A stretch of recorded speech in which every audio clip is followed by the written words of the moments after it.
All right. Today is August 27th, 2020. The name of the person being interviewed is Dan Lynch. Everyone in the call right now, Kyle DeSantis, Matt Toohey, Eamon McEnany, Adam Payne, Stan Haywood, John Duncan, and Dan Lynch. Mr. Lynch, if you'd like to give your branch of service, your rank, and where you served. Okay, I was United States Navy, joined in July of 1954, um, and served part of my enlistment with the Marine Corps as a hospital corpsman. All right, Eamon, you're good to start with section 1. All right. Do you recall your first days in service? For boot camp, yes, as old as I am, yes, I still remember boot camp. It was a lot of discipline, and I guess basically that's what it was, discipline and learn to work with others. My next question, do you remember any of your instructors, I guess, in boot camp or that helped you? No, I don't. That was back in 1954. Okay. What did it feel like for, being in the Navy and going through boot camp and everything? That must have been hard, right? It was what I had learned before I went in from guys who had been in the service was to try to stay in the middle. Don't be outstanding and don't be the goof off.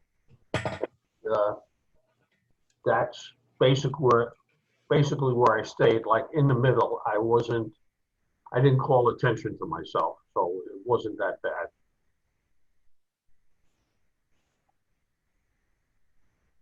Do you remember arriving your first day and what it was like? We came in by bus. People who were on the base, everybody that we passed was saying, "You'll be sorry." Then when we were all together anyway, they allowed us to smoke, but we didn't understand naval terminology then. And they would say the smoking lamp is lit, and we'd look for the lamp. Then they'd say the smoking lamp is out. We didn't know what the heck they were talking about. But it was, I guess, a shock type of meeting with the DIs and such. It was, they had said that if anybody wanted to leave, this was overnight, the first night, anyone wanted to leave, so all they had to do was come up to the DI office and tell them that we wanted to go. Everybody said, nobody got up. But after everybody had said, if one guy had got up to go, everybody would have got up and go. But we all stayed. Do you remember any of your jobs or assignments? Maybe something that was like memorable or difficult? You mean in boot camp? Yeah. Where I went to boot camp was in Bainbridge, Maryland, and my whole company was made up of New Yorkers, and there were DIs who were, and I'll say rebels. They would come in and wake us up at 2 or 3 in the morning and have us running around the grinder and disrupt our sleep and everything. It was, I don't know, it was an experience that I think I don't remember anybody dropping out. People just disappeared. And I don't remember how many, where we would come back from drills or something and there'd be an empty bunk. We didn't know, what happened to them. Okay. Did you see any combat? No, probably no. I didn't know. All right, and my last question will be, were you awarded any medals? or anything? Well, other than the usual national defense, not medals, ribbons, I guess, maybe the army, and good conduct.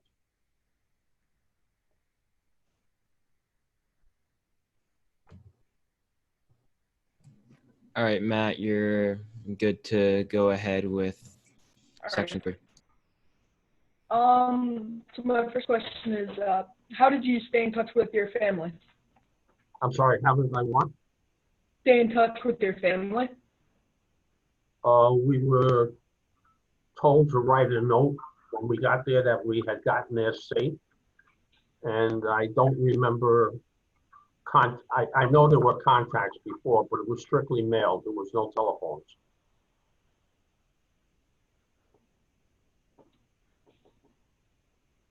All right. My next one is there anything you did for good luck at all? I'm sorry, did for what? Good luck?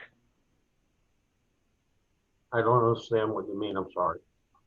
Like, is there something special you guys did for luck? No, not really.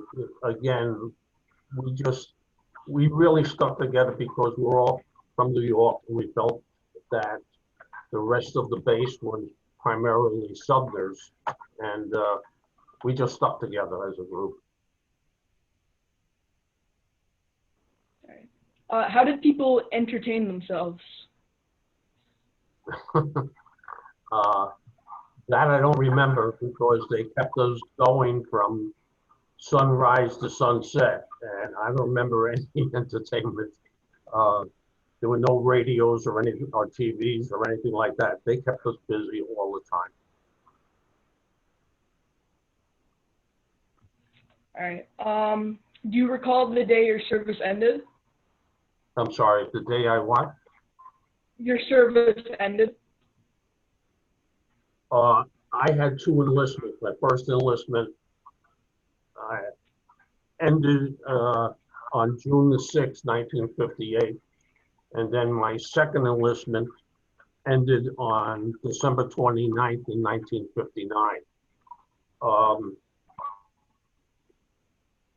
On my last day when I was leaving California to come to New York, the planes were pretty well booked.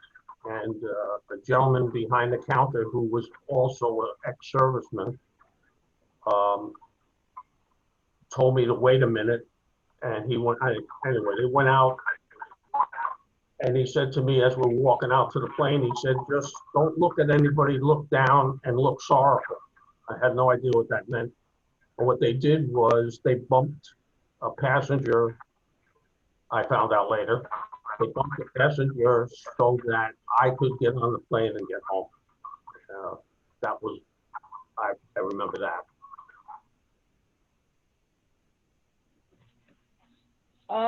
When you got back, did you go to work or back to school?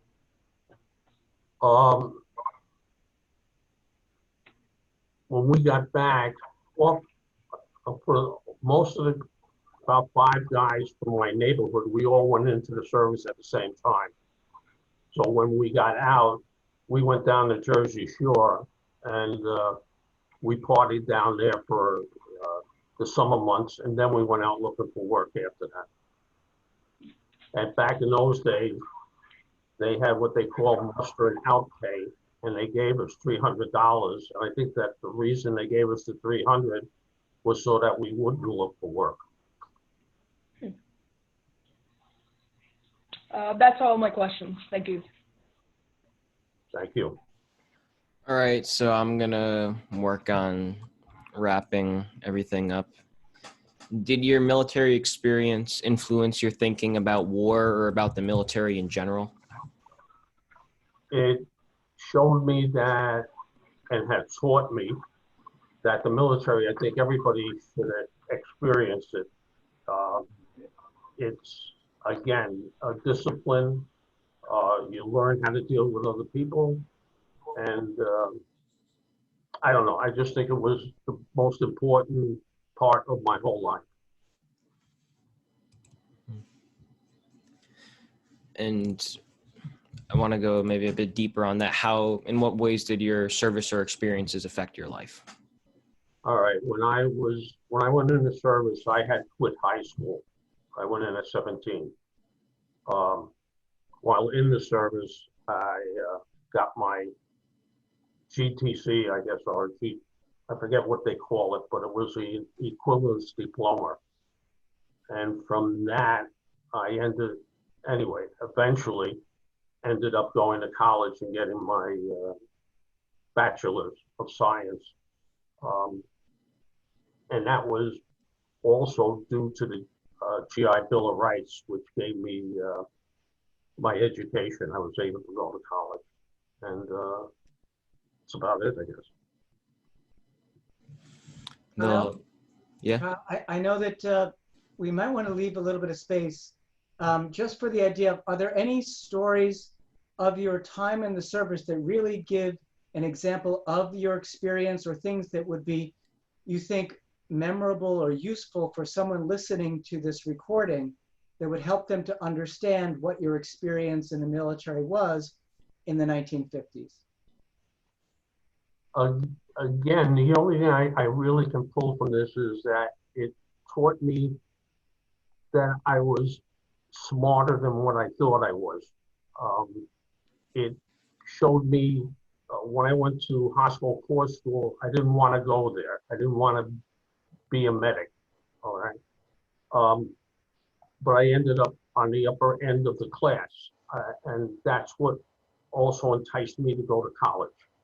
Eventually, was I realized I wasn't dumb, I'll put it that way. And if it wasn't for the military, I don't know if I would have learned that.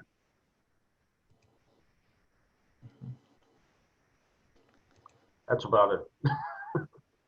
Thank you. Kyle, I just want to jump in for a second. As a former Marine, Mr. Lynch was a corpsman, the medics for the Marines. And that's a special breed of Navy personnel. They have to go through the, not just the corpsman training, but they have to do everything that a Marine infantryman does. So you got to be a little bit tougher. And I put it this way, most Navy corpsmen don't buy drinks at the bar if Marines are there, because they'll put themselves in harm's way for their Marines. And that may be something that you could draw out of Mr. Lynch.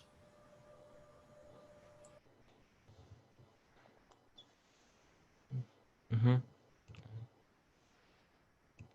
And you could follow up under that. The one thing I have left to say is there anything that you would like to add that we haven't covered so far in this interview?